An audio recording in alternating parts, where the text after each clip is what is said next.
အားလုံးမင်္ဂလာပါဒီဗီဒီယိုမှာကျွန်တော်တို့လေ့လာရမှာကတော့ကျွန်တော်တို့လေ့လာပြီးသားเนาะဒီကာလ12မျိုး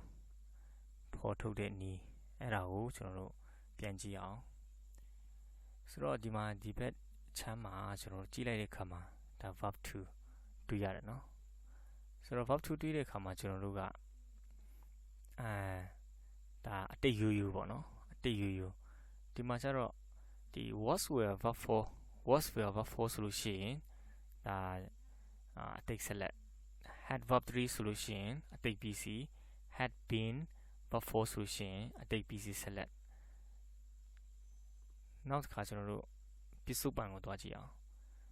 ပြစ္ဆုတ်ပံဆိုရင်လည်းကျွန်တော်တို့verb 1ဆိုရင်ဒါပြစ္ဆုတ်ပံ UU เนาะ verb MSR verb ing ဆိုလို့ရှိရင်ဒါပြစ္ဆုတ်ပံဆက်လက် has have verb 3ဆိုလို့ရှိရင်ပြစ္ဆုတ်ပံ BC has have been verb 4ဆိုလို့ရှိရင်ဒါပြစ္ဆုတ်ပံ BC ဆက်လက်ဒီလိုမျိုးကျွန်တော်တို့ကြည့်လိုက်တာနဲ့မြင်လိုက်တာနဲ့ကျွန်တော်တို့နားလည်ရမှာဖြစ်ပါတယ်နောက်တစ်ခါအနာဂတ်ကိုလည်းကျွန်တော်တို့ဒီ will verb 1ဆိုလို့ရှိရင်ဒါပြစ္ဆုတ်အနာဂတ် UU เนาะ will be verb 4ဆိုလို့ရှိရင်လည်းဒါအနာဂတ်ဆက်လက်ပေါ့နော်ဒါဆိုလို့ရှိရင် will have verb 3ဆိုလို့ရှိရင်အနာဂတ် PC will have been verb ing ဆိုလို့ရှိရင်ဒါအနာဂတ် PC ဆက်လက်ဖြစ်ပါတယ်အဲ့တော့ဒီလိုမျိုးကိုကျွန်တော်တို့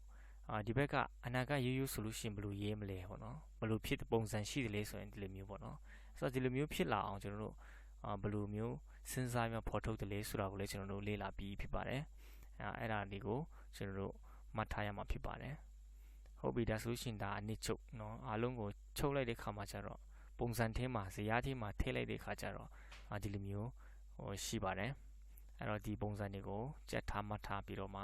ကျွန်တော်ဝတ်ကြတွေကိုရေးသွားရမှာဖြစ်ပါတယ်ဆိုတော့ဒါတွေအားလုံးကိုကျွန်တော်တို့ verb phrase ပေါ့နော် phrase စကားစုတွေထဲမှာဒါတွေဟာဆိုလို့ရှိရင်အခုလေ့လာနေတဲ့ဟာကြီးကျတော့ကျွန်တော်တို့ verb phrase ဖြစ်ပါတယ်ကရိယာစကားစုတွေပေါ့နော်လှုပ်ရှားမှုကိုဖော်ပြတဲ့ကရိယာစကားစုတွေဟုတ်ပြီဒါကိုကျတော့ကိုတိုင်းပေါ့နော်ဒါစဉ်းစားကြည့်ပေါ့နော်ဒါ present simple ဆိုရင် verb 1 present continuous ဆိုရင်